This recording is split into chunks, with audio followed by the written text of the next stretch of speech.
Peace, everyone. Salam alaikum. This is Prolific Amethyst, aka Hope Barbary, and today I wanted to unpack some of the hallmark symptoms of CPTSD, complex post traumatic stress disorder, which is similar to PTSD in that, but with the exception that CPTSD involves trauma, multiple forms of trauma that have occurred over a long period of time, and it has been compared with victims of war and imprisonment who tried relentlessly to escape and get away from their surroundings but met failed attempts. So the first symptom is reliving the traumatic event, reliving it over and over and over again. And you don't have to be asleep to relive the event. It can happen during wakefulness. The next one is avoiding situations, people, and places that are reminders of the event. You could avoid someone altogether, a place altogether, or a situation altogether that is a reminder of the specific trauma. It could be a car where it occurred at. And so, when you see that particular make, model, and car, you don't want to be around it. You don't want to ride in it. You don't want to hear about it. It could be someone who's very close to you, that's dear to you, that you love, who didn't do anything to you. It just so happened that every time trauma occurred to you, that specific person or that specific place was there with the trauma. So you avoid them altogether. Having negative changes in beliefs and feelings.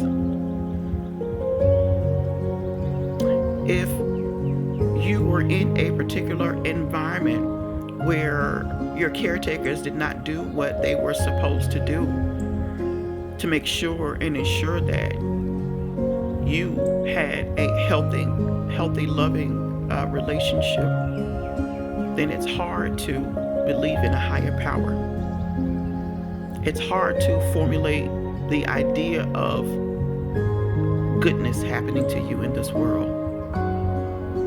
9 times out of 10, persons who have CPTSD were victims at the hands of their caretakers. So can you just imagine growing up and not being able to trust anyone in this world because that relationship of trust that should have been established with you has basically been all but erased or ruined because of the first initial relationships where the trust building occurs in your life did not as it should have.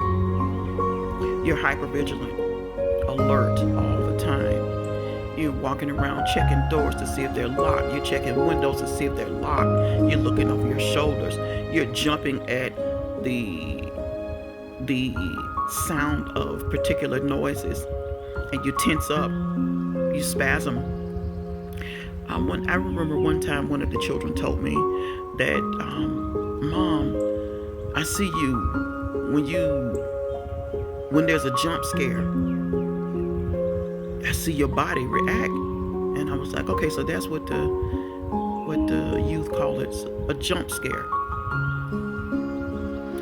You're fearful of people around you and the world in and of itself. You, in a sense,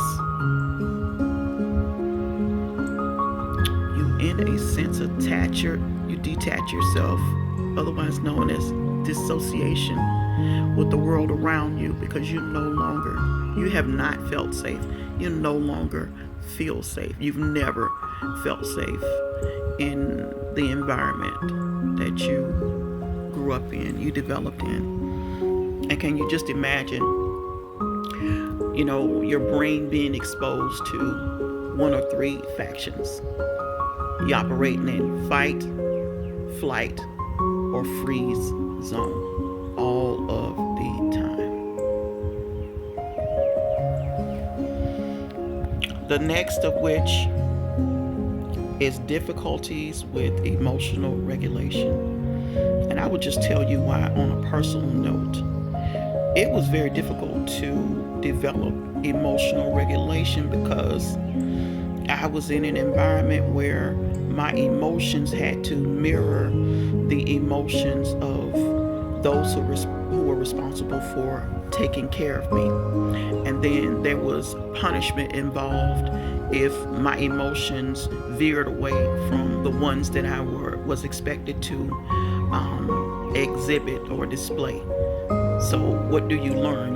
We are creatures of habit. We learn based on behavior.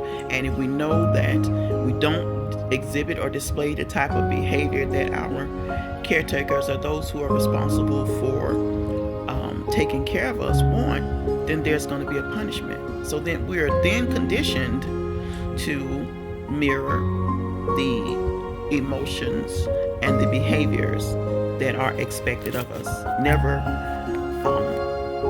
gaining the autonomy to develop that emotional regulation naturally.